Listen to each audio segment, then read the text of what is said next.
So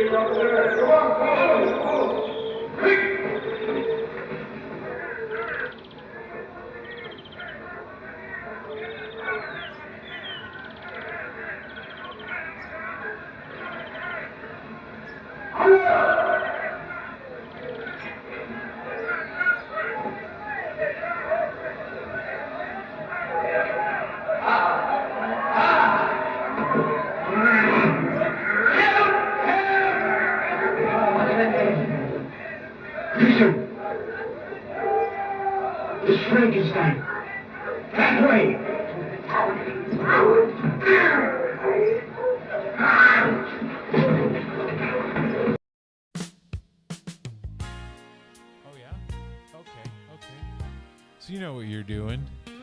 Yeah. But yeah, if I see that stuff on, like, in a bar, because it's so rare to see it out here. If you're on the East Coast, it's pretty, you'll see it a lot more. But out here, it's pretty rare to find on draft or even in a liquor store. And so when I saw it, I grabbed it. And the beer that we're having is a beer from the same brewery, because it's just rare to get this stuff. But if you like White Rascal from Avery, which is a great comp for this beer, this is like everything it wishes it could be. It's so good. Allagash White.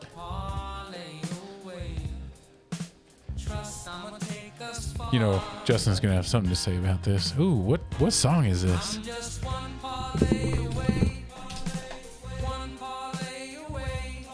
From what?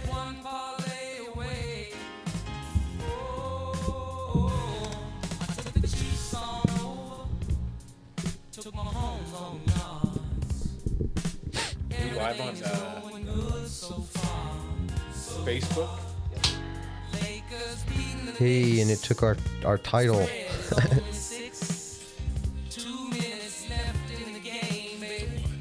Oh, we're live, yeah. Oh, you didn't even hear the start of that's what you meant by yup earlier. Ain't that some? What's up, y'all? Shit, y'all. Topsy turvy. Y'all fucking with that Nick Hustles real quick. Nate Hustles. Nick Hustles. Nick Hustles. He's the AI producer. AI something else. I feel so torn by it. Agreed. Really, yeah. Would you say more about why you're torn? Well, just because it's like there's not an actual person behind this, right? But it's a banger, right? Like, so there's not. That's a fake voice. It's a fake band. I don't know how much of it is written. I don't know if he's starting the starting the premises with AI and then going through and using that as inspiration to make like quick little punchlines and stuff, because a lot of the stuff that they sing is too clever.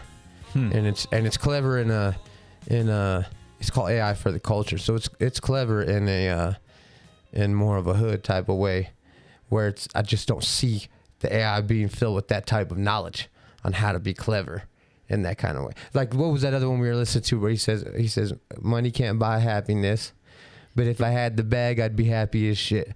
Like, I can't see, at least right now. See, I think that is an AI written line all day. You think so? Yeah. I think that's just like a funny thing to say. And that, like, I could hear one of the homies saying. That sounds like a trainable thing to get out of that. Maybe. If that's like your target of maybe how folks speak. And I feel like, yeah, I think you could. I mean, if you, I hear where you're torn, because I mean, part of it is learning how to use this tool like an instrument, right? And I'm sure he puts in a lot of time to get out what he wants, however, whatever he's doing to get it out, you know? And so, but I can listen to it, but it's hard for me to listen to it and not be thinking about all the AI stuff. And like, am I listening to it? Am I hearing it? Would I know if I didn't know this was AI? Could I tell that it was AI? Could you? Do you think you could tell if somebody just showed that to you? And like, some of them maybe, and that's why I'm like, some of them I feel like they definitely the AI's writing it. I could tell sometimes, like, within, I mean, I don't know, within like the cadence and stuff, like it'll end in a weird place sometimes, right? Where it's like that, but sometimes it's kind of fresh, like, and like the way that you're like, oh shit, that was hard right there. Cliffhanger. Yes, I don't know. I don't know. I'll tell you what, like I wouldn't feel so torn by it if I heard somebody dope do a cover. Right? And then you get like the whole band together to do like a cover. To like make it like not AI music. What's the opposite of AI? Organic music? I guess. Would that be I guess we never really had to think about that, of by non-AI human music? You know what I'm saying? Music for the humans or by the humans. Well, what's the opposite of artificial? By us, fuck you. What is that from? What is that From How High?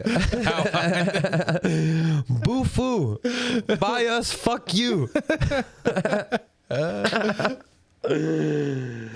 shit's hilarious. Oh, boy. man. What a movie. How High. Artificial. Opposite words. Antonyms.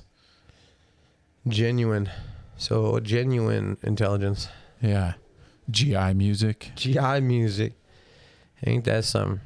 Yeah. I stopped listening to GI Genuine. music in 2026. And what's the other one? They're in those little buttons on there. Sincere. I was like, Sincere. What the fuck is that? Couldn't see it. Sincere. Yeah. Yeah, I'm torn by it. I think if like there's some of them where I'm like, damn, like to hear Anthony Hamilton and the Hamiltones do a cover of this joint. Like the Hamiltones are a group. Yeah, or like Charles Bradley and the Manahan Street Band do a cover of one of those motherfucking songs. Yeah. R.I.P. Charles Bradley though. Yeah, but you see the you see the deal. But we could make it happen with AI and the Manahan Street Band. Maybe without Charles Bradley, we could get an AI. What do they call them? The holograms. What happened to holograms? They got put in the past when AI came out. We need them to work together to get some artificial holographic people up there on stages so I can watch music. I think holograms would have been tight in like the 2000s to 2010 era of music, where like club music was all like crunk music.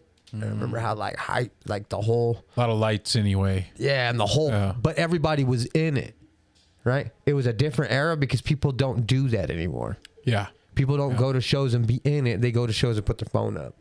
And it's like a whole different vibe. Boy, like the kids, even when the to kids think they're turning up, like they don't actually turn up. I went to a show that did have like it was an all ages show though, so there were kids that were younger. My son was there with me, and there was a mosh pit, and like I saw it starting, and I like leaned down and like warned my son because we're like 3 rows of people away from the mosh pit edge, and so I'm just like, hey, this is happening. You need to be aware of this and be ready in case something like comes in. Because I've been like, I grew up going to shows when I was like his age with mosh pits, and it was so I was expecting something to be, you know, a little bit more rough, raucous of an but then the like drop happened because I was kind of waiting on it to get started, and it was just kind of slow, and drop happens in the music, and it was like I leaned back over to my son and I was like, this is the weakest mosh pit I've ever seen in my life, actually. Never mind, like we'll be fine 3 rows back. You'll be fine at the edge. Yeah, you can get in this one if you want. This is a good starter mosh pit for you. Yeah, I swear to God, I saw 2 people exchange insurance. So where were you at? They ran into each other too hard. I was at the we were at the Fillmore, which I haven't been to the Fillmore in a while, and it's changed a little bit if you haven't been there in a while. But we went and saw Chance the Rapper come out and do his thing for his new album. Oh, yeah. And it was really good. And he had one guy open for him, La Russell out of the Bay. And I checked out his music because I never really heard him before, and I was like, oh, let's check it out. And I kind of heard his style, and he's got that like true Bay Area style, like old school Mac Dre kind of sounding stuff. And so when we were listening to him, I told Lime, I was like, if this is what I think it's gonna be, this is gonna be a really fun show to see, like really fun show. These dudes put on fucking entertainment when you see these, you know, the Bay Area hyphy movement kind of guys coming out there sounding like that. And I was just like, I hope that like they come through. And they got up there, from the DJ to the lead singer and the hype man up there, came through with just a great example of the Bay Area tradition of hip hop, doing like fucking bits in the, the thizzle dance and like all of like the anthems dance. Right. And he's got a guitarist back there behind him playing live guitar, and like a guy on the keys playing live keys as well as the DJ too. So it's just this big turn up party, lots of energy. Got literally lost in the crowd in the first song. Like, it was great. And like Alime got to see that, and he was really excited. Just, he's never seen anything like that. His first hip hop show he's ever seen was Summer Jam this year, this summer. And then he went to that and got to see that happen. And then Chance came up, and at first something was going on with the sound, and like I couldn't hear Chance's vocals at all. And I was like, we were like 15 feet from the sound booth, and I'm like, what the fuck? If it sounds like this here, it's got to be everybody. And it was, because they got it. The message got to Chance from the crowd that nobody could hear him. They got the vocals figured out. They never figured out that the fucking keys were way too high. And Peter Rabbit was back there live DJing on the keys, so that was cool too. Yeah, to see him and it was just them up there, and he did a really, really cool set, cut in between like these videos on screen of these. I think they were either all or some Black Panthers, like up there just talking, like old clips of them just having conversations about the movement, and cut in between and like going on and off stage, and brought this cool kind of like tint screen up and did some cool visuals and stuff over it, and fire visuals in the box. And it's like this little shadow box thing. It was pretty cool. It was pretty cool. Hell yeah. And yeah, it was a good show. Chance, I didn't realize the first time I saw him was like 7 or 8 years ago, and he's 27 now. And it was a lot different show from seeing him as literally a teenager when I saw him last to now.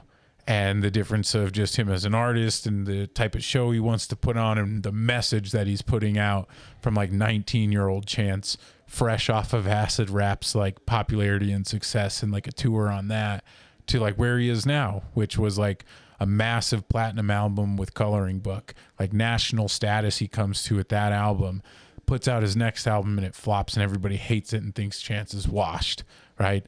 That one's for the kids out there. Washed. Know what I'm talking about? Yeah. Comes back with the newest album. And if you all have not heard that newest album, it's really, really good. Really fucking good, because it brings like the energy of Acid Rap and really like the lyrics and like the experimentation of 10 Day and stuff of a young Chance, but with a lot more maturity in the lyrics and the writing, and like and the position of him from a rebellious teenager to a young adult in God's hands, into what this album represents, that he's had a kid now and is raising a young child, and what that has produced, and what this album is, and where the world is at right now. Right. And show was great. Album's great. Got to check that shit out. I seen Chance. When you said that, I was like, oh, fuck. How old is he? He's how old now? 27. Which I saw him and he was like 17. Like right after Acid Rap came. So it must have been 2011 or 12, something like that. Right.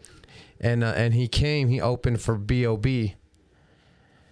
Like, wait, B.O.B. Yeah. What song is B.O.B. And he's on some song. He had his big one was the Airplanes joint, but he had a few, but the big one was there. Continue, sir. B.O.B. opened for him. You saw Chance open for B.O.B. So Chance opened for B.O.B. He was a kid at the time. I don't even think he had dropped Acid Rap yet. Right. So Acid Rap, because Acid Rap's a classic, but at the time nobody knew who he was. Like, we didn't. Because 10 Day came out before Acid Rap. 10 Day is fucking awesome. I love it. And it was like they brought him out, and the DJ was like, so 10 Day came out in 2012 or 2012, and Acid Rap wasn't until 2013, and this was like 2011, 2012. I remember B.O.B. brought him out. It was like B.O.B. and Lupe, I think. I believe so. Oh yeah, because it was Lupe at the head, and then it was B.O.B. co-headliner, and Chance was up there as a because it was a Chicago thing, right? So, anyways, I seen him then, and I remember that we didn't know who he was. And all I was watching is I remember he was like, he had a lot of energy. He was running back and forth across the stage. But and he was doing all that, and I was like, none of it was translating. Like when I hear it in songs, I'm like, oh, that's kind of fresh sometimes. Like the way and he'll like do that shit, and I'm like, oh, like I fuck with that. But when he was doing that on stage with every line, and it was like, and then a bunch of at like live concert volume, and it was just him, you know, and it's just him and a DJ piercing, and nobody knows what these songs are. And I remember it was like it was hard. It did not translate well for me. I was like, this is trash. I don't know what the fuck this is, but this is whack. And then I didn't give him a fair look until Acid Rap. Yeah. And then I was like, okay. Well, and Acid Rap was just packed with features of people that if you knew who any of those people were at the time, because a lot of them were. Not all of them, but a lot of them were lesser known. But, you know, Childish Gambino's on that album. Action Bronson's on that album. Twista's on that album. Fucking, who else is... Is it Vic Mensa that's on that Twista song? Vic Mensa's on that album. Classic. Fucking, I think, is what's her name? Is No Name on the album? I think No Name's on the album. Possibly. And I'm talking about Acid Rap right now. Who's on Acid Rap? Because these are a ton of artists you know now, but I didn't know a ton of those artists. I started listening to because of Acid Rap. Yeah. Well, it was a banger. Like fucking Action Bronson. But see, I fucked with Action Bronson. No, I remember you didn't like him at first with the whole Ghostface. And I thought he was kind of thought he was a copycat. Yeah, and then I remember that. And then, but then I listened to him rap, and he doesn't, you know, to somebody who's not paying attention, it could sound like they sound exactly the same, but it's more voice than anything else. Before Chance, I created an alter ego rappers named Chance and wrote a diss about Drake. That's hard, Spoke. Shout out to Spoke throwing out the disses towards Drake as Chance. Release it. We can make us a you know, like a Chance the Spoke Chance AI bot, and we can have Chance publish it that way. Come on, it was right there. Spoken by Chance. Oh fuck! I was. You heard me stumble over it. You guys heard me stumble. I was looking for it and I couldn't. Damn it. Yeah, no. I remember that I was hella disappointed because I remember the show was cool, but I was disappointed because it was for Lupe's We Are Lasers. But when I got the tickets, it was the Lasers tour because the album was still called Lasers, and it was an entirely different album. And Atlantic fought him on it and didn't want him to basically. So he essentially went back. He kept like 2 songs, and they were like the hits off of it, and then went back and redid it. And the album, like all like the 2 songs that I had heard from the album, didn't actually make it on the album. Like. So the ones you were going, so it was like, so when I bought the tickets, I was a Lupe stan, and I remember like I was pissed that he folded to the record company that way, and I'm sure that business wise, I don't understand this thing, whatever was going on, but I was mad that he folded that way. So it was like I was there and I was watching it and it was cool, but I was also like disappointed in that. But I remember. That's where I really fucked with B.O.B. because he was coming. So I was like, all right, I'll listen to a little more. He did a video here. And so I thought that was dope. This is all pre-Flat Earth B.O.B. because, you know, we don't fuck with foods that are living. That's also why I remember who B.O.B. Yeah, that's what we don't fuck with foods that live in La La Land. But that was like 2014, 15 by that time. At this time, it's like 2012. And so I was like, I thought it was dope that B.O.B. he had signed with T.I., I think. So he was like, you know, I don't know. I was just giving him a chance, and I fucked with a few of his songs. Like they weren't bad. Yeah, there was a song I remember I liked by B.O.B. But once you see, that's why you don't need to know people's real opinions on stuff though. Because once he went Flat Earth, And oh man, that's hard for me. That's rough. Adventures of Bobby Ray. That's rough. These are all not old videos. Yeah, no. He did oh, go back up. You're going too fast. Look. Go all the way to the top real quick. I bet it's one of the top ones. Go down. Go to popular. Oh yeah, there we go. Keep going down. Airplanes. That one. No, nothing on you. No, that's not the one. That was his other hit. My bad. Where's the video that he did here? Keep going. Ain't that something if you're just listening? Sorry, y'all. Yeah. Well, can people... I forget what the hell it's called. Thoughts on the No Kings protest going on right now? Dang, No Kings in the wild. Shout out to No Kings protest. You know what? I'm really a little shocked by, and I don't really know anything about this. This is nothing I've seen in my algorithm at all. I've seen one sign in somebody's yard over the last couple of weeks about No Kings out here. I don't know if it's not a Denver thing or if it's just not. Oh no, I think they're doing. I don't know. I saw somebody posting earlier. It didn't look too small. But like, why do I not know anything about this? No one sent me. Am I not invited to the cookout anymore, you guys? Nobody told me about this protest. I haven't seen any information about it. I don't know. I think people are like oh man, I think the internet ruins things. You know what I'm saying? Mm-hmm. Like I think if people were able to spread the word organically in a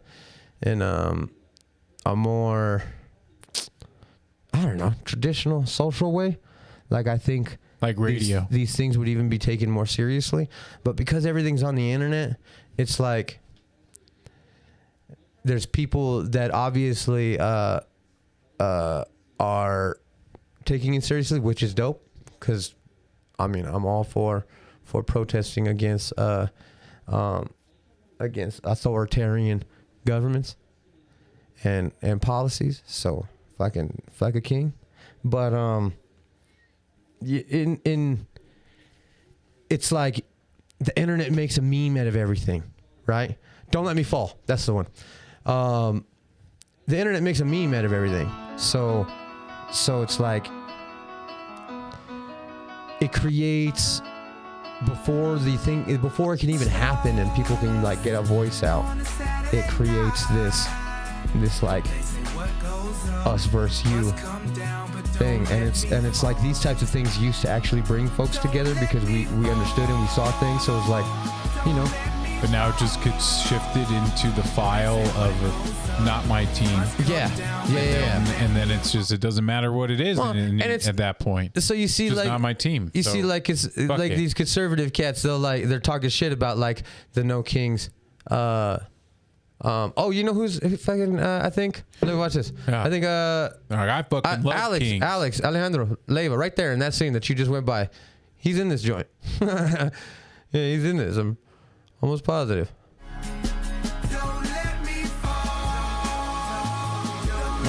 I think that was him.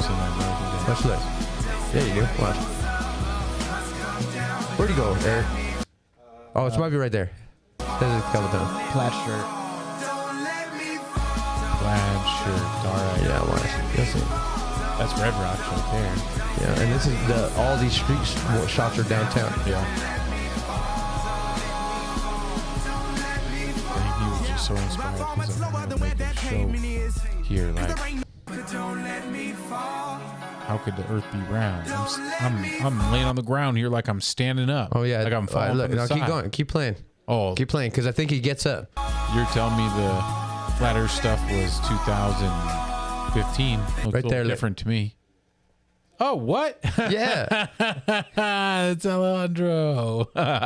It is the one that we were talking about. Yeah, I know two Alejandro Leivas actually. Do you? That's wild. Yeah. What a life. Both licensed. Yeah. Anyways, no, Keeks, the Earth ain't flat, my guy. And yeah, I mean, I'm sure that the No Kings protests are going. Look, dude. What is there anything more than just like No Kings? I mean, that's another thing, right? Is it's kind of like,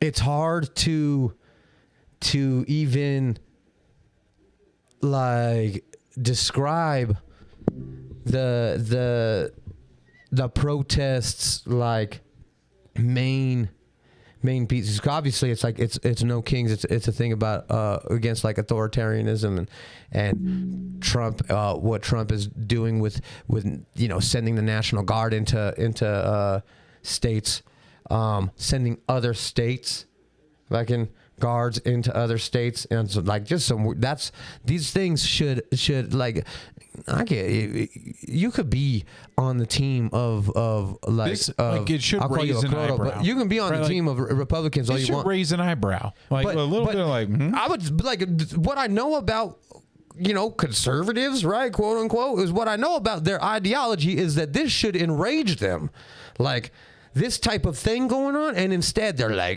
you're afraid of Trump cleaning up your city, and I'm like, I don't know if you're paying attention to, because it's the whole point is that if one team does it, the other team is going to do it, and so if something's tight, you think something is being the strong arm and having balls again and all this other bullshit, and it's like, wow, what's actually happening is they're overstepping their authority, and you're fucking encouraging it. And one day, that person's not going to be president no more. And it's going to be somebody you don't like. Maybe it's something we all don't like, and instead of most of us just don't like, since some of y'all like this guy. But again, it's all part of this team mentality. I don't even know if they know what's going on. Like, they have no idea. They're just like rooting for it. Yeah, it's like a fucking football game to them. You know what I'm saying? I do. And it's like, bro,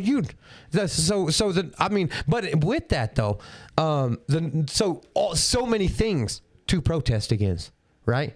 It's like they all kind of get muddied when you put so many things together. I know this as a branding guy, right? When you're just telling a story, you leave out, you don't put every single piece in, not because they're not important, but because to make people understand and see these things, you have to have like 3 points tops. You know what I mean? Like, we need a point A, point B, point C. These are the things. And so if with a list that's 300 things legitimately and validly, 300, some things long, everybody's got something they're fighting for in that sense, but it also gives so much space for like disregard to the folks that really need to see this thing, because in reality, those are the folks that are like, they're cheering on authoritarianism and totalitarianism, and it's fascism. And fascism, and they're cheering it on because they think when I'm saying the sauce, like they're convinced that everything is so memed out that they're convinced that when I say those things that I'm a libtard, and right. I'm not speaking from a place of like paying attention to history. I'm speaking of a place from, I'm mad that your guy won and my girl lost. And let me tell you what, I didn't you go back in these videos, and I definitely did not vote for Kamala Harris. I haven't voted for a president that won in my entire life. Well, actually, I lied. I voted for Obama the second time, and that I'd regret. But I voted for Ralph Nader the first time. So, besides that one time, I ain't never voted for anybody that won, because what I believe is more important than who they tell me I have to choose. And I don't give a fuck what anybody says about it. And in that, you can see, at the very least, that I'm on a level playing field, and you can believe whatever the fuck you want after this. But I'll tell you what, that if we take the exact events going on right now, and we swap this name for a name you don't like, you'd be fucking up in arms, and that means you should be up in arms. And it's just, it's the memification of everything, though. Everything is seen as a social media way. People don't learn politics. They don't know what's going on. They learn it all from memes and headlines. No one actually knows. They learned. I bet how many people here put your fucking hand up in the damn gallery of comments if you get most of your politics or news from TikToks or Reels. And that's, people will be like, oh no, I read this. Get the fuck out of here. I guarantee you most of y'all don't actually read anything, and I'm not talking shit about people not reading stuff. I just mean that none of us get our news. Like, we're all fed this news in this quick absorption type of way, which means we don't ever know what the fuck is actually going on. So then you can memify everything, and then those of us who know what's going on, people that are actually paying attention, are outside right now protesting for all of us. And then there's folks that are like, oh, you're saying no king, but it was your guy who did blah. And it's like, bud, you're not paying attention, dude. You can't hear anything. People can't hear anything. They're blinded and they're deaf, not they're blinded. deaf. Yes, absolutely. And the sound is muddied by so many legitimate things going on. And if you don't know anything about how fucking things work, then you don't realize how legitimate of threats these are to you as a fucking American citizen who's supposed to have freedom of speech, who's supposed to, not. It's like all of our horror movies about the government and authoritarian governments. I don't care what political ideology you place on those people, and when you watch the movie, just telling you, pay attention to, in the movie they always have a bunch of fucking masks on, and they come through and they treat everybody like shit, and they start doing wild ass shit, and the whole time all you're thinking in the movie is, how are they letting this happen? Who the fuck is actually doing this? I'm gonna tell you what, right now, you want to talk about some shit in Chicago, there's video, and these fools came through in Black Hawk helicopters into an apartment complex, and they took everybody. They put little naked kids fucking that were sleeping fucking naked at like 3 a.m, took all these kids, put them in the back of fucking U-Haul, separated them from their parents, took a bunch of fucking parents who were all American citizens. There was like, no doubt, there was a very small handful of illegal immigrants, and none of them were criminals, for what it's worth, because everybody wants to talk about the criminals, but it's like, none of these are all dudes that just work and working in Chicago.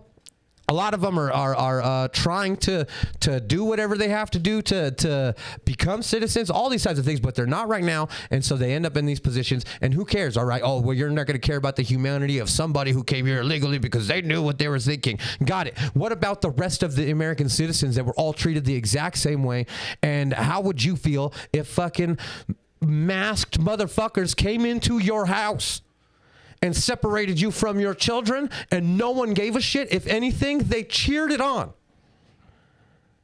That's it. And blamed you. And blamed you. And then you'd be like, oh, you're exaggerating. You're getting misinformation. It's people. fucking, you could watch the videos. Wow. And you could see the people. They're not AI. These are real people that you can continue to find and see. And they'll tell you what happened, when they were released, how long they were away from their kids, the whole fucking joint. Here it is on the fucking news, but you don't believe fucking the news. It's like, this is all AI, I guess. She came out to the hallway of her apartment complex on the corner of 75th and South Shore Drive in her nightgown around 10 Monday night, only to find ICE agents yelling police. It was scary because I've never had a gun put in my face. They asked my name and my date of birth and asked me did I have any warrants, and I told them no, I didn't. She says she was then handcuffed and released around 3 a.m.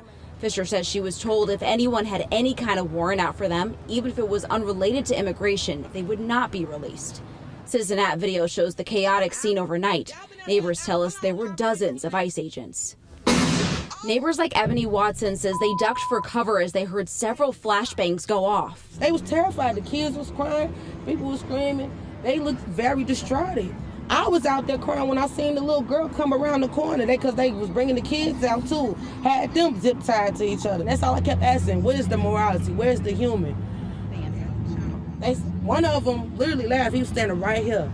He said, them kids. Watson says budget truck. Wow. And they were American citizens, my guy. Like that's either what. I mean, I think, can we please just see the humanity of, does it matter if they're citizens? Should people be treated like Hell that? No. Fucking flashbanged in your home? Not illegal? In America. You know what? That's a thing that we know about other places. That's what we brag about. People brag about America because America is free and we're the freest country. That don't seem free to me. That seems scary. I'll tell you what, I don't know what the fuck I would do if my apartment complex got raided by ICE and they pulled me and my family out and separated me from my kid. You're out of your fucking mind. And then people are like, oh, you're actually, like, think about it. Think about your kids right now. Think about it in your house, because that's an American citizen just like you. Imagine you're in your fucking house. And these fools come in and do and not even I'm just making the point to these folks that want to play this game like that American, because they're immigrants or illegal immigrants, they broke the law and this, and it's like, dude, like, okay, never mind your quote unquote illegal immigrants. Pay attention. to what the fuck you're cheering on. You know, motherfuckers want to, man, people will just hand over their rights and your literal freedoms to try to win an internet comment section argument. And the method of how this is happening is a little bit new with the internet, but the intention and the strategy of all of this isn't new. No, not at all. None of this is new.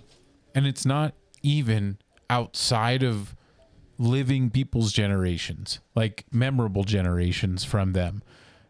There's even people alive from that generation when it happened last in Germany. And it's happening in different places across the world, but you don't hear about it as much because Belarus isn't a country where you even could fucking find it on and could tell me what continent it's on. But you got a fucking fascist dictator in that position. There's things going on in Africa that have some very, very terrible things going on, and fucking genocides happening there that aren't talked about as much as even the Palestinian genocide happening still. Ceasefire-ish, except for, Bibi out there going, well, they're not giving bodies back, so we're going to just start bombing them again because we didn't finish that corner over there. Man, and people will cheer it on because they don't know any better. And the thing is, is I don't even think that those are people. It's not that they don't know any better, though. It's they choose not to know better. They choose to take it at surface value where they will I don't know not. if they choose, though. Maybe they choose. Yes, they choose overall because they're naive or they're ignorant to it. That's a choice. But I mean, it's like it reminds me of football. It reminds me of the way people will be a fan of their team. Illogically win or lose. A fan. Yeah, win or lose, Broncos till I die. And it's like, and because of that now, I hate everybody that has anything to do with the Raiders. And these are just football teams. And those will fight over this stuff. You know what I mean? Like people take that shit to the next level. And that's what this feels like. I'm like, I don't feel like I'm talking to a motherfucker who wants to half the time. I feel like I don't feel like I'm talking, or not even, for what it's worth, I don't actually talk to these people. I don't do a lot of talking online anymore. I let you motherfuckers be schmucks on your own. But I try my best at the very least. But in any case, it's people talking to themselves essentially. And these points that they're making about things just blow my mind. Because I'm like, that's not a real thought about how life is supposed to go. That is you saying that you like your team even though you're 0-8 right now. And or that they made terrible calls and you hate the coach, but it's still your favorite team. And it's like you're allowed to do that with football. Okay? Yeah. But we need to have a division when it comes to how motherfuckers run the country who are going to have the authority to do things. Can't be based on vibes, my guy. Right? It doesn't work. Well, and, the reason that you can be like that on a football team, because there is someone else who's in charge and the stakes are really only theirs. Right? Like if the Broncos win or lose, the fans, doesn't actually change anything for them. No. Right? It might feel like it changes things, but none of them have to make any of the hard decisions to do it. There's nothing they have to do with the Broncos, their success or anything, but they just get to be a fan and it's fine and it's okay. But when it comes to fucking politics in America, your fandom are decisions that affect the fucking nation, which is 360 million fucking people are affected by your fandom, where you refuse to accept that it's a little bit more complicated than a football team and you're a little bit more involved than a football fucking fan of just wearing a goddamn hat that you like the way it makes you feel proud of who you are because this MAGA hat is fucking represents your culture. And that's what you're tied to, but you can't do any more investigation or work upon that because they want to be fans. They want to make it easy and just trust that they can trust the process. And Trump knows what he's doing. He's a businessman. He's a businessman. And once you're a fan, you'll justify the shit they're doing because you want to maintain your fandom. And it's easy. And it feels good to be a fan. I'm a proud Nuggets fan and homer, where I am well aware that I am a homer and will be like, no, we're going all the way this year. No, that was a great move by the organization. They know what they're doing. I'm glad they fired the head coach with 3 fucking games left in the season and put in the assistant coach. I am going to make excuses for them because I love the team and I love the feeling I get about being a fan of the Nuggets. But that's a fucking sports team, you guys. And y'all are applying this type of logic because and I think it comes down to this of they don't want to do the work to do anything more. They want to just be able to trust someone, and Trump got their trust in many ways, bought their trust, stole their trust. I don't know all the things he did. Memed it. Motherfucking memed their trust. And now they continue to take the easy route to just be the fan instead of taking the route of being, I mean, I don't even know how you have to be the referee almost in that analogy of looking at things at an equal side of saying, well, what is right in my heart that I should be aligned with? Because if you look at some of the things that they're doing and you say, are you aligned with this happening truly? And I think I was like a thought experiment for them would be just flip the coin, right? If a Democratic president was sending the National Guard into Republican-run cities, would you be ticked off as a Republican? And if the answer is yes, the same thing that's happening, but just because the teams are switched, we flipped the colors, we inverted the colors on who's doing what. Maybe that can clear up some things and saying, maybe this isn't about who I am. This is about my fandom.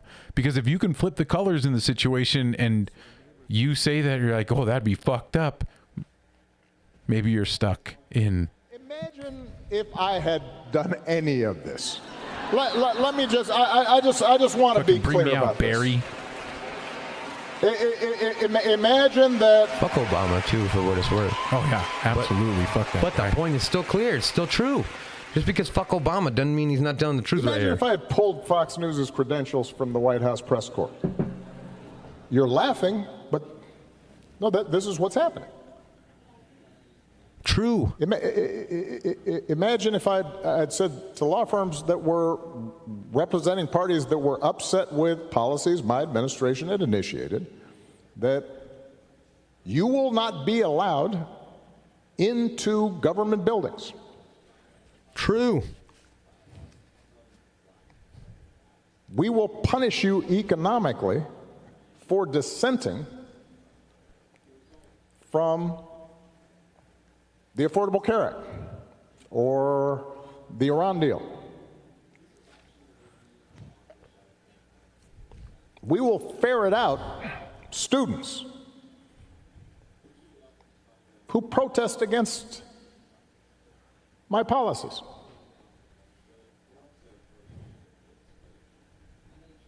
It's unimaginable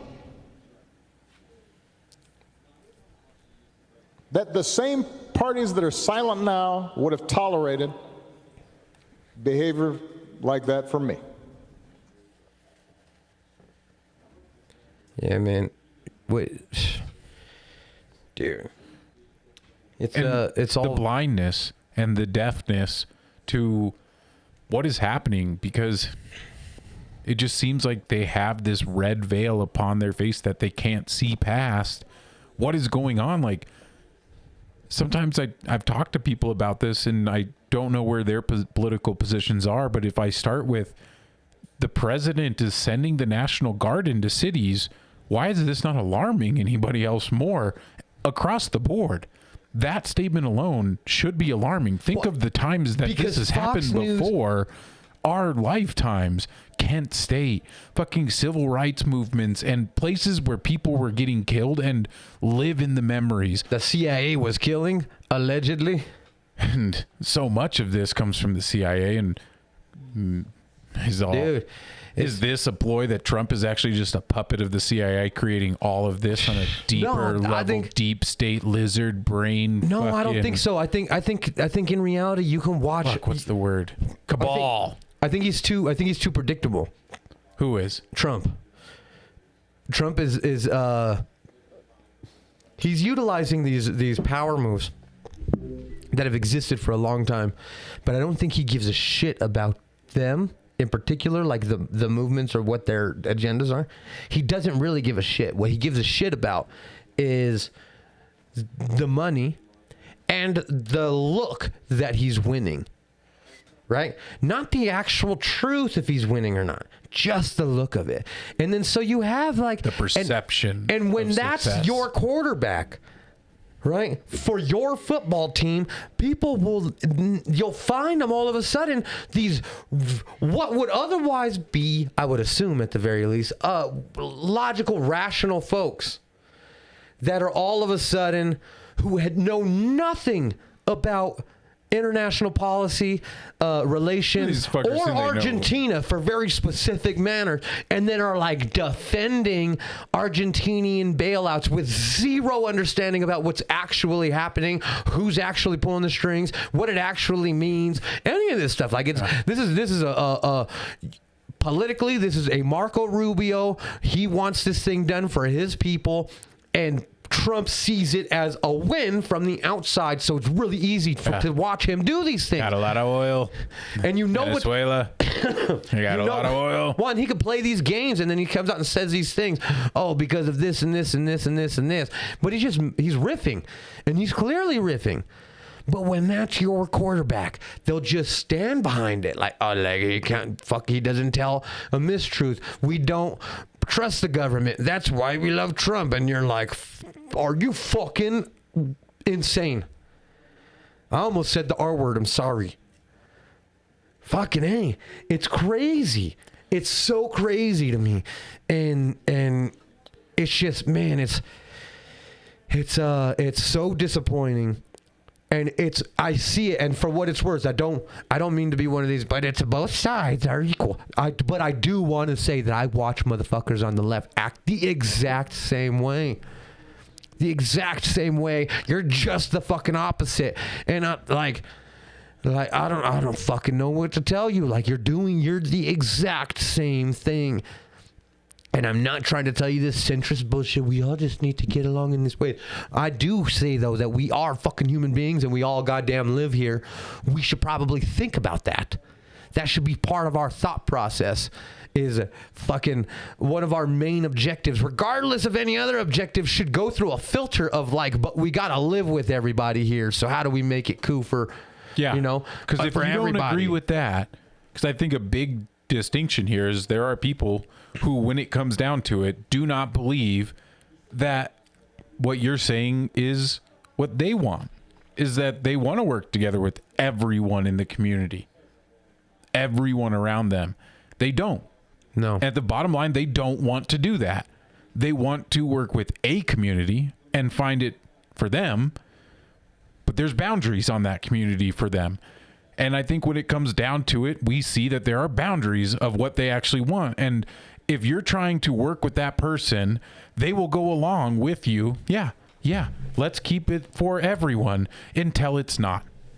Yeah. Until it's only for people who have blonde hair and blue eyes. Yeah, I mean, I wouldn't even, yes, in America for sure, yes. No, that's a reference to the Holocaust is what I was trying to. Oh yeah, but also in America, that is absolutely a thing. But at the same time, I think here our biggest thing is, oh man, I don't know, bro. I don't know. All right, this is the last thing I'm gonna say on this. Listen, you want to talk about just the effects of fascism. Oh, that's just a buzzword. Okay, then you call it this whatever you want. You tell me what this is. So many conservatives will agree that DEI was getting out of hand and wasting all this money. I can see statistically how you could probably prove some of that on paper. that's just because essentially all organizations are going to waste money. We live in America where everybody's trying to squeeze a little bit for themselves. And when you have 97,000 people squeezing at a tit, you're not going to have a lot left at the end of it. So, with that being said, that's the argument. Okay. Well, I'd argue that this is a problem with all fucking organizational little things, part of the government, but whatever. Sectors, whatever. We'll say that it's just DEI that's doing this thing. Well, they cut in, and I read this, producer, if you could double check this for me while I say it, that would be awesome. That in July, they cut the extreme weather insurance for Alaskan communities because they were seen as DEI wasteful spending. And just in the last week, emergency weather probably happened. Oh man, I forget how to say that. I forget what the town is, but a town in northern Alaska. These are all indigenous folks that live on a coast, but they are all American citizens. They live in an American city in an American state, and they had a typhoon. Is that what you call it? And it essentially typhoon is what the rest of the world usually just calls like a hurricane. Well, no, I guess it depends on where it comes from. That's part of what. But in any case, that might not be true. They had some shit that just happened recently where it's flooded the whole fucking thing, and now they're underwater. I mean, there's families missing. There's buildings, and there's a whole community of indigenous folks, of American citizens that are now without homes, without city, without everything, and their insurance is gone. So nobody's paying for it. Nobody even gives two fucking shits about it. And it's like, and they're like screaming, hoping for. It's I'll tell you it starts with a K. The town it's in. When we put in that, like, again, this is for what it's worth. People just listening. Our producer is scrolling on Google right now, trying to find this, and he's able to find things really fast, and it's not coming up, not because it's not real, but because no one's covering it. No one's covering it. It could be being suppressed. And so I've been seeing it within all the indigenous community, where like the indigenous folks, because we PBS all is on it though, standing together. Fuck in yeah, that way. it is. Cut our funding, and PBS is still on it. Shout out to your local public broadcasting station. Okay, look. It's gonna be, look this up right here, sir. Yep. Typhoon Halong devastated Alaska's western coast. Look at Typhoon Halong. Yep. Hundreds evacuated Alaska communities. These are all 3-4 hours ago. It happened a week ago. And if you can see, and again, for what it's worth, there's nobody right now. What you have are nonprofits trying to scrounge up all their money, to save a bunch of. Again, I want to be very fucking clear to my goddamn conservative friends, American fucking citizens, because that seems to be the only time you fucking care about humans, and that blows my fucking mind. Okay, but we'll argue about that later. Right now, Kipnuk, that's the town. And this town is fucking gone. This town is gone, B. It's underwater in an Arctic area. These full Katrina status, dude. And nothing, no response whatsoever. Fucking our president is tweeting. He's not even tweeting. He's fucking truthing on his own fucking social network that he came up with because they kicked him off of Twitter the first time because he's fucking crazy. Now, am I saying that he should be kicked off? No, it is a private entity, though. I thought that's what the fuck capitalism says or organizations are supposed to be able to do. Well, fucking whatever. But either way, he makes his own fucking thing, and he's over there truthing. He's the only motherfucker on Truth Social. No one gives a shit about what's going on over there except for watching what fucking Trump does. And he's too busy truthing about what the fuck Jimmy Kimmel's fucking saying. It's ridiculous, dude. It's mind-bogglingly like fucking idiocracy. And people are just like, yeah, but my president, you're just mad that your girl lost. And you're like, fuck, dude. Like, who's my girl? What are you talking about? We're fucking cooked. What are you talking about? We are cooked. We're fucking cooked. If this is how people go forever, right now, maybe people smarten up. Maybe the internet is this cool thing. Unfortunately, AI is proving that as soon as we don't fucking have to do anything, people won't fucking do anything. So all of a sudden, we just become dumber by the second because we're so fucking lazy, and we won't do anything, and we'll let something else do everything for us. And that's proving that. So if that's the way that humanity goes, then we're fucking cooked. I mean, I think, and this again is a system. And I think we've talked about this. I know I've mentioned it before. When we've talked about when this was starting with this immigration stuff where the big fucking crazy shit was happening, deporting, maybe help me with the name, the guy that they deported that was a citizen to Guatemala. Yeah, now they're trying to send him to fucking Uganda. Right? Oh, what was his name? Khalil. I know his name. Is his name Khalil? Oh, no. I was thinking about the other cat. Well, anyway, the point is I talked about before that them trying to get away with things like that were just a precursor to worse things. And it comes into exactly what you're talking about, Justin, is because this is them testing the waters with that to see if their base will give the excuses still and go, well, that's just a one-off case and a blah, blah, blah. And how does the media suppress it? And how does it get taken? And then they make the excuses and then they push the envelope a little bit further, right? They start they send in the National Guard to LA and they see the response. They see what the excuses, well, they got to do it, blah, blah, blah. And the excuses still come. And so they push the envelope a little bit further. And they push it a little further and they keep seeing. And if they keep giving, because if you can give them an excuse to send the fucking National Guard into our cities and they can hear them give the excuses, because you get a track record of how they're feeling. They can go, they know, they are online looking at the responses to this shit and seeing people defend them and seeing what the temperature is on the defense of the shit that they do. And when they really fuck up, they go, let's draw it back a little bit. And you see them do that in other places. Oh, and dude, then they turn it up and they turn it up. And when they put people in these fucking cities, have you guys not been watching? It was LA, then it was fucking, oh no, there was another one before LA. Right? There was a smaller one. I want to say on the East Coast. Wasn't there? Am I wrong, producer Chancla Vision? What is the name you want to be called? I still don't know. Chancla Vision. No, I'm down with that. CV. I don't remember.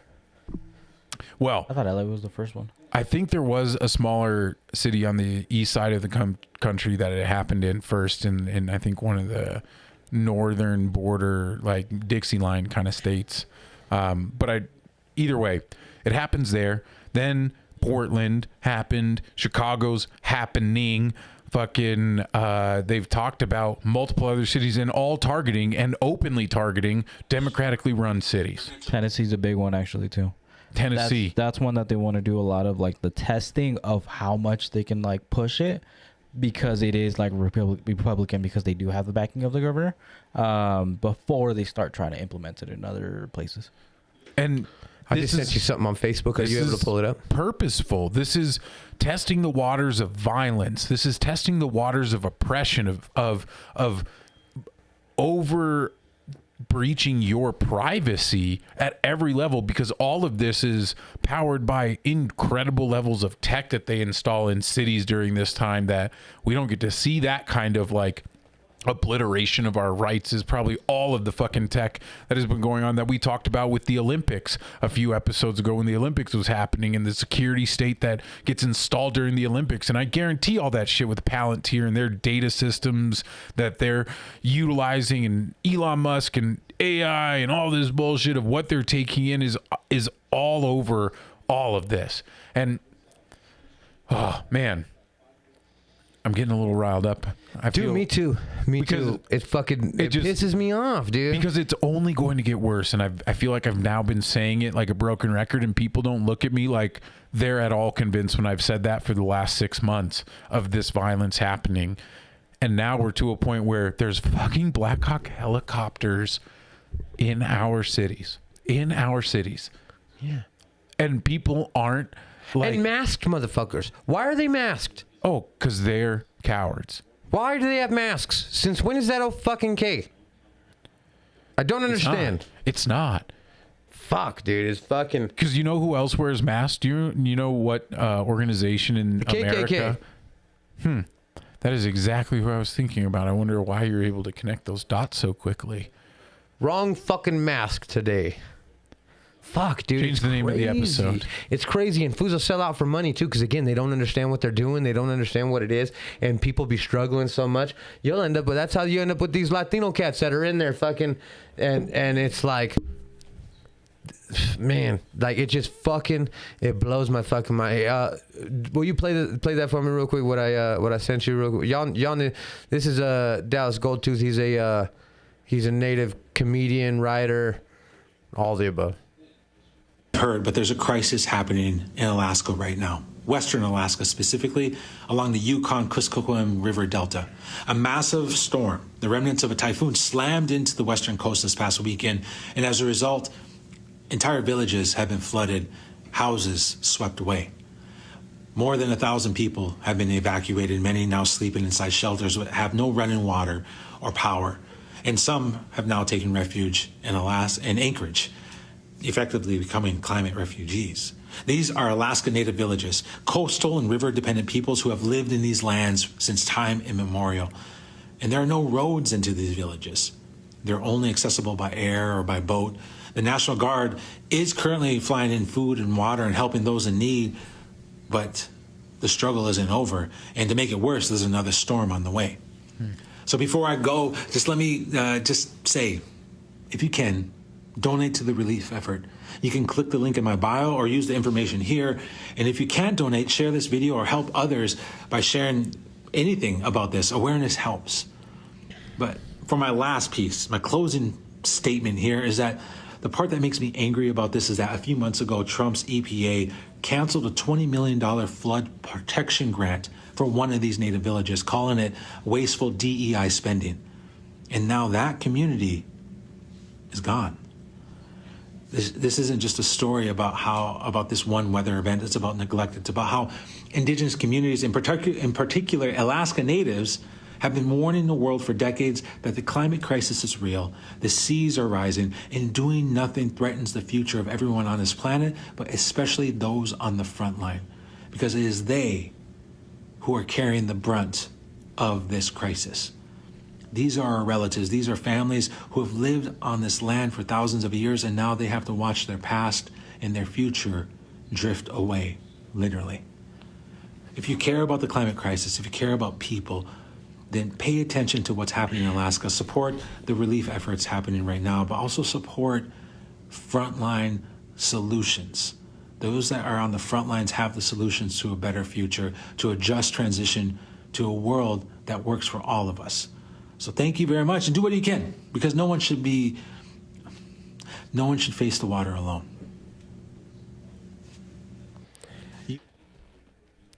Yeah. And with that, we're done talking about how whack our government is. Let's talk about this beer. Or no, did you have anything else to say about the whack-ass government? Because I thought that used to be a tight thing, and now it's like these fools will sing the whack-ass government songs, but not know that that they're talking about them. Yeah. You know I mean, again, just a call to pause and check yourself a little bit. If you are too much of a fan of any political party, like, just check yourself. And you should be holding your feet to the fire. Right. You know what I'm saying? They shouldn't be your fire. You don't have to be political either. You just have to have some morals and some simple things to sit down on. And if Christianity or something helps you find that, I hope so. But if it's helping you find excuses for violence, I don't know if you're making the right connections into the true, like, loving and wholesome parts of that religion. Because, boy, it seems like that's also something tied into a lot of this that is scary and tough. But that's a conversation for a podcast another month. No doubt. We gave y'all enough of that. That's enough. And now we get to get spooky. Let's get motherfucking spooky. So I got this. Hold on. Do we have a... Oh, do we got an intro? Chocolate, do we have a guy Spencer beer corner? Choclito. Do we have a Guy Spencer spooky edition? thing to pull up? No. Nope. I swear to God, if you miss another email, we're firing this intern if you miss another email. I swear to God. All right, It's that's crazy. enough. That's enough. We've known we were going to do this episode for 6 years already, and producer just wasn't there with us. You know what I'm saying? Yeah, he's new. You know, it's tough JK, to we keep. scheduled this on Wednesday. Thanks. It's tough to Steve. keep interns around.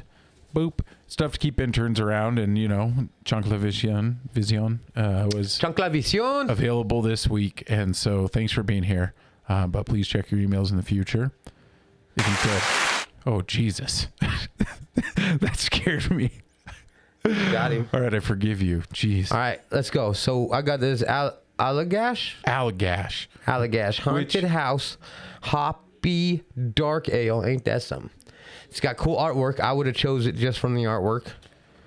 Yeah. Real simple, good style. We were drinking Allagash earlier as well. Keeps it pretty similar. Okay. We introduced this other one earlier before you, right before you got in here, I think. And but yeah, the Allagash White is legend in my opinion. And It was bomb. and Wasn't then mad at that one this at all. one, I figured I had to pick up and test out because like this style is a little bit of a, you know, forgotten or kind of pushed aside style that, you know, has gone by many names, but essentially could be just like a black IPA or like a dark hoppy ale, which is not something that normally goes together. There's only a couple of real styles that make it work in a way that it's like lasted through the histories to stay a style because people still drink it, right? Because otherwise, like shit just falls to the wayside because, you know, people stop drinking it.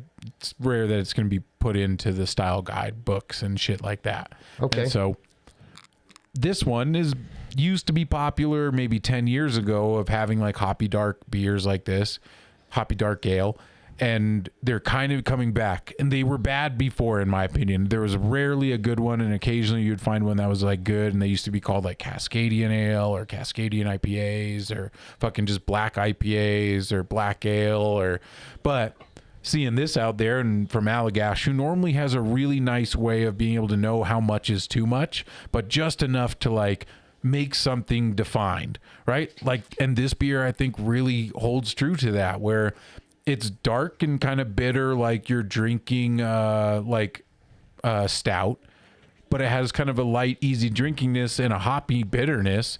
But the bitternesses don't like fight with each other in this one, which is always like the difficulty in this style, is that like the bitter hops and the bitter, darker malts can sometimes clash. But in this beer, they work really well together and it finishes super clean with like that balance of bitterness. And it's really good. I haven't had a black IPA like this or a black ale that I enjoyed as much as this one in a long time. And Allagash puts it out and it's called Haunted House. That's why we're drinking it in October, because it's spooky as fuck. What do you think of it? I mean, so I fucked with that first one we had. I fucked with that one pretty heavy. That felt like a nice, your boy want to watch some UFC fights and drink that. You know what I'm saying? Yeah. Well, kick it with the homies, end up getting a little buzz and wrestle and jujitsu with a motherfucker real quick because we've been watching too many fights. Yeah. You know what I'm saying? Right. Yep. That's what that feel like. This one, I've drank about half of it so far. So I started it when I was pissed. So maybe that's tainted my my perception of it. But I would say it's like it has like this really like, so I like the flavor, right? Like it has a good flavor in there that is like, I don't know, and it's a prominent good flavor that I appreciate. And then there's this little like tail at the end that like always swings a little left and you're like, oh yeah. And so every drink is like this, you know what I'm saying? Uh-huh. It's kind of like, this shit tastes like, I would compare it to, imagine a bomb ass little street taco spot, right? And they got all the different meats. And this time you're like, yo, let me get that 12-hour lengua tacos you got right there. And it's like, it's really bomb because it's a lengua taco, but they made it from the tongue of a bootlicker. And so it's got this little fucking left ass edge. It just takes every fucking at the end of each one where you're like, fuck, that'd be so bomb if that was just a normal tongue. But of course, there's got to be some bootlicking ass motherfucking fucking bootlicker. And so bootlickers. So yeah, this tastes like a really bomb lengua taco made with a bootlicker's tongue. Wow, everything's right except for something. It's at the end, it just gets you. Maybe that's what the dark hoppy thing is, and that's what you guys like about that. That is what this style is always. Why it's always struggled to take a foothold is because of exactly what you're saying. It's this competition between the bitterness of the grains versus the bitterness of the hops, and sometimes and you generally, I think you would prefer a darker, not hoppy beer to a hoppy beer, right? Correct. Yeah, and so I think the hop finish, which I find to be really refreshing.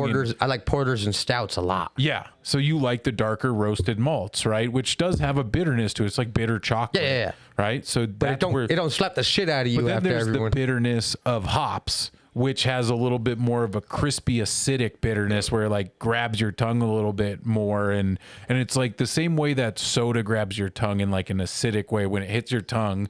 Like soda and the carbonation almost has that buzzy, like almost burning sensation when soda hits your tongue. You know what I'm talking about? And that's from a chemical reaction in the CO2 and shit on your tongue to make acid. And that's why it kind of has that burning sensation when you drink soda, especially like those first couple of sips, because the chemicals on your tongue react with it to make HCl, hydrochloric acid. Some.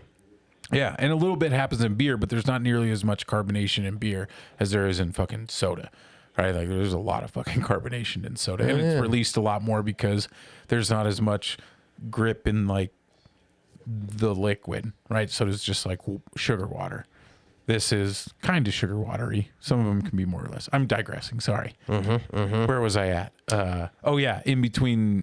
But I find the finish to be really nice and clean, and that bitterness actually kind of cleans out the chocolatey bitterness that's in there and kind of just wipes it all away really nicely. And I love the way it finishes because it's not too much for me, but it does seem like the hoppy finish is a little too much for you, where it makes you, turn your head to the side and go, raise an eyebrow and go, wait a minute.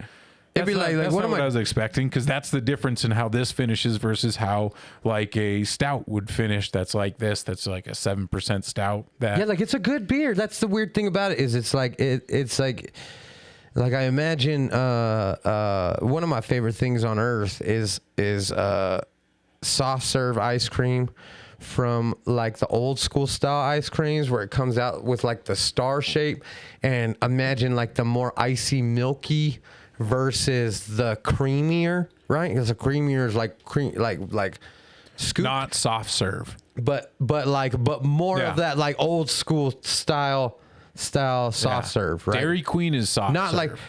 but that's because it's coming out soft, right? So that's the point. It's coming out soft. So in that same way, but think going to an old, they probably serve them like this more at fairs. You know who actually has one more like this? Sometimes has it? Chick-fil-A has a fucking ice cream that tastes like old school style. You'll find it at Country Buffet. Yes, absolutely. That's the ice cream you're talking about. So now, my dream is you fucking make Golden that Corral shit. For my younger crowd that might not know what Country Buffet is. Wherever it gives Chunkla gave me a weird look what are you talking about? What's a Country Buffet? Yeah, Golden Corral? No, I just wondering if there's any open. No, not around here. We're a Golden Corral state now. That's unfortunate. Furs used to be way better. But in any case... Furs off the I know exactly what you're talking about. Hey, check this out. Listen. So my dream is to have a soft serve old school style like that, but with a banana vanilla ice cream, right? Like a vanilla ice cream, but some banana shit in there, right? Some banana shit. And so it's that would be my dream taste. That's off the hook. But then it's almost you get that and they're here's this ice cream, and I'm great. And I take a lick of the ice cream and I'm and then right when I say a motherfucker come up and smack the shit out of me. Bow! And right? they're we finished it with a squeeze of lime. And you're why the fuck did you do that? No, I mean, they smack the shit out of me for real. They just bow. They actually smack me. And I'm oh shit, why'd you do that? And they're well, this flavor is so bomb that you're not actually allowed to have it without a smack at the end. Ah, So it's like it's got this really good flavor where I'm like, damn, that's it. Ow. they punish you You know for what I'm saying? how Why you good do it this? is up front. But it's like it's not enough to stop me, so that I keep going back. Like it's just a light smack. You know what I'm saying? What is this beer, Catholic? It must be. It must be. Like, how dare you enjoy something so much? I know. Life isn't about enjoyment; it's about suffering. Real love is in the suffering. That's right. You'll I love know. They this don't. Let's beer. not make that joke. My mom might be watching, and she feels that way about the suffering. I'm sure of it. We can start. Just be aware that the United States is currently trying to, I think, start another war in Venezuela right now. Fucking A. And that's been in Trump's agenda. And they're calling it. And dude, since Trump won is when. All right, it started, give a quick rundown on what's going on over there, though. If somebody has only seen the memification of what's going on. And I don't know what the memification is, but from, Trump won, more sanctions on that country that have ever been put on like a country ever before, destroys their economy, sends tons of people to America, or sends tons of people out of Venezuela to flee what ends up breaking down in there. And then now Trump 2 comes in, and recently they've been bombing boats around Venezuela, kind of indiscriminately bombing boats and saying that they're drug cartels. And Giving us infrared videos of like 3D rendered, seemingly AI regular ass created. fucking boats just exploding in the ocean. Yeah, and these attacks and like the Venezuelan government trying to kind of not suppress, but try and de-escalate at all of this, being like, we're not trying to do this, and like we don't even know if these are drug boats or not, and we don't. No one does. They are telling us they are. Them, as in the Trump administration, is telling us as the American Through the people that press, they're- not through documentation, though. Right, Which is just important saying that because this is people. it. Well, the thing is that people don't understand the difference. Kids don't understand the difference, right? Where like I would say, kids in the way is our generation and prior. Right, that we grew up in this transitional phase of news to what it is, like what it was before and what it is now, and there was a higher standard. I'm not saying that there wasn't propaganda. There's absolutely propaganda, but there was a higher standard to the news that they would produce. So the thing is that they would come out, if the government said these things, they would have to be backed up with like official notarized signed documents, documentation, government documentation that shows all the details of these whatever happened, what they knew before, what they found out, the evidence that they have, and they're going forward. But they would come out on TV and say these things, and if you didn't read, because again, that generation that was watching that, our parents in the 2000s are watching what is the progression of TV.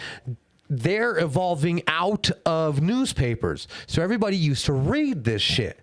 And then over time, people are starting to watch this shit. So there's a different criteria to what makes the news. But then when we watch it, the next generation comes, all they know is that before they used to say these things. So it must be the same thing when they're saying it now, except for now they're doing it in front of the news and they don't have the documents. There's no proof behind what they're doing. It's just straight up like just saying it. And if you question it, you get kicked out of the press briefings. It's like the straight up like fucking just like the movies. And it's like, again, if this is your team in your mind, you're like, yeah, we're gonna win the championship, and you're like, fuck, dude, do you understand what you're rooting on? Because this is the nightmare shit. Yeah.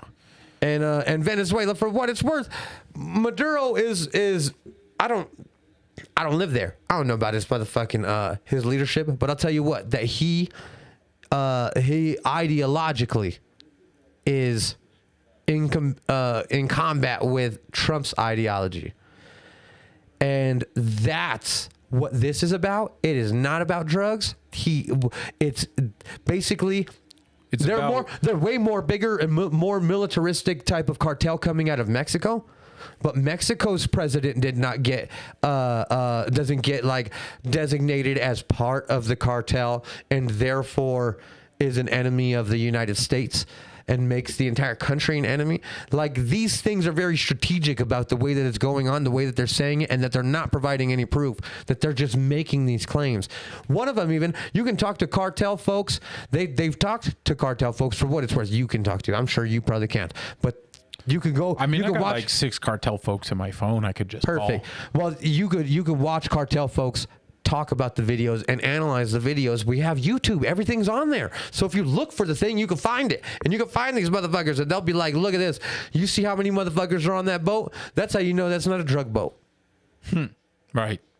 We put 2 of us on there. It's supposed to be 8 of us to do the whole thing, but we There's put 8 2. people on You know this boat. why? There's no room for drugs. Because if you put too many fucking people, we can't put no fucking drugs on here. Why are there 12 motherfuckers on deck? Motherfuckers weigh as much as too many drugs, and so we need to put too many drugs on It's this a boat. business. Yeah. That's what they're doing, and it's an illegal shipping. business. So they don't give a shit about OSHA, and they're running the fucking whatever the fuck they got to. And Like, they're just doing what they and need dude, to they do. just look two And that hours. person probably is not a drug dealer. That 2 hours person before is we a went live. boat captains. He's just doing part of the job. 2 hours before we went live, 3 hours ago, they released another video, and this video is of a submarine going down. Now, I'm not saying that fucking. And also the shit that they're doing with this is like they're releasing propaganda videos of them doing this shit to Venezuelan boats and like putting it on the DOJ website. Trump as says like these fucking like cool we gotta watch videos of them blowing up boats that could easily be fishing boats. Hey, and I'm not saying that If this y'all are submarine is a making that fishing boat. connection. But I'll tell you what, we're not getting the documents of what we're supposed to do. What we're getting is a fucking President Trump said blank. And if you click that link, I fucking promise you it goes to a goddamn truth. As is the rhetoric between Truth President Social Trump and fucking Venezuela's post. Nicolas Maduro. Trump yesterday used an expletive to threaten the authoritarian leader while confirming Maduro offered to negotiate a deal using Venezuela's oil and other natural resources. In Trump's vow to crack down on cartels, the administration has now carried out at least 6 boat strikes in the Caribbean, claiming each was smuggling drugs headed towards the U.S. Venezuela denies it's facilitating any drug trafficking. It's unclear whether the now destroyed boats had drugs on them. We also don't know the identities or nationalities of those killed. The most recent strike was the first to target a semi-submersible, which the Coast Guard has often chased down as suspected drug boats. It was also the first strike to leave survivors. At least 2 survivors are now in custody aboard a U.S. vessel. The administration hasn't yet shared what exactly they plan to do with them. Meanwhile, the military presence around the region is shoring up, with some 10,000 U.S. troops now operating in Latin America. This week, Trump ordered B-52 bombers to fly circles near Venezuela as a show of force. Venezuela is also building up its military, last month recruiting and mobilizing civilian militia. Officials there, Janae, claim it has deployed some 4.5 million people. Okay. Wow. And I want to be very clear about all these motherfuckers that are going to say this and this and this and this and this. You know, the Venezuelan people that all ended up immigrating to the United States? Like, these things are all connected. Yep. My guy. So when you come and say, well, why are they leaving their country if it's so nice their country? Imagine you're fucking fishing. God, it pisses me off. Boy, I don't even want to fucking see the mic no more. And that's all we have for y'all today. Since we didn't do it at the beginning, this is the LRVT Lone Ranger versus Tonto podcast. I'm Steven. We even switched up. This is Justin. And over here we have our intern, DiLisio. Thanks for being here.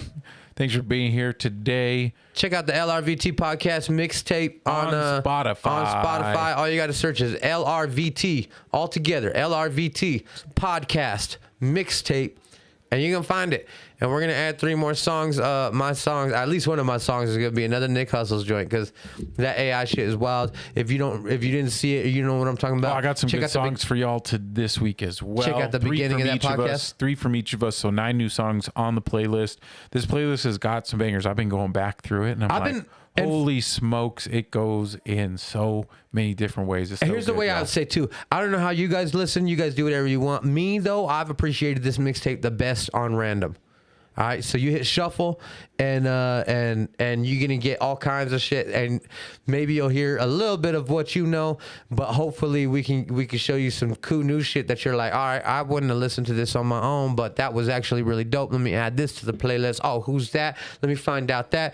Especially Chanclatito over here is definitely dropping some bangers every once in a while that I'll end up becoming fans for life type shit. So. Yeah. Follow him, the new intern, on Instagram at Chanclito the Cheeto. You can find him there. And all his other music recommendations as well. Hey, Dubs out up, here. What's up, my boy? What's going on? Shit. All right, y'all. Good to see y'all in the chat. Keep those comments coming if you're listening to this. Say hello. If Sorry, we're pissed again. Maybe we should do this more often. We say that every time. It's hard, man. For what it's worth, it's hard. If y'all want to see us more often, though, do me a favor, like, subscribe, and especially leave a comment. Say what's up. Tell us what's going on. Even if you're not watching this live, say what's up. Tell us if you disagree with some shit we saying. Argue with us. If you agree, argue with everybody else that don't agree. Show us some love in that way, and the more motherfuckers wanna see it, I'm sure the easier it'll be to get in and do it. But for right now, we're doing our best. We're out here, you know what I'm saying? It's rough out here in Trump's America, and if you don't think so, congratulations, I guess. Yeah, take off the earmuffs, bud. You don't think so. Win. Hooray. Your team's winning. Wow. Great. Your team is winning. But your team, blah, you're missing the point. All right, hit up the podcast mixtape. It's been the LRVT. I've been this hoe. Thanks for doing the intro. We switched sides for the day. I don't know why we did that besides having fun. And appreciate everybody that's watching. Shout out to Spoke. Shout out to Keith. I'm the intro now. Who else did we see in the comments today? Shout out all the homies. Yep, that's it. Those are my dogs, though. Happy Saturday.